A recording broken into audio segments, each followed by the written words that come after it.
So ayan mga idol. So bali nagsilabasan na din yung iba sa ating yung mga iklog na papisa natin yan. Nagsilabasan na din sila mga kabibe. Ayan, so still waiting pa rin po sa 2, 4, 6, 7 egg pa po ang hindi napipisa. Ayan mga idol. So ayan lang mga kabibe, update natin sa ating incubator.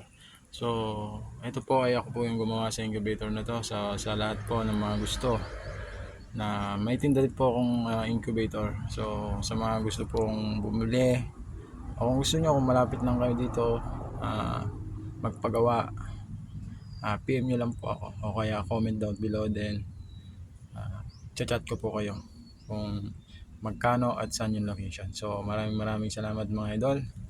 So ayan ang proof natin sa ating paggagawa ng incubator. Ayan,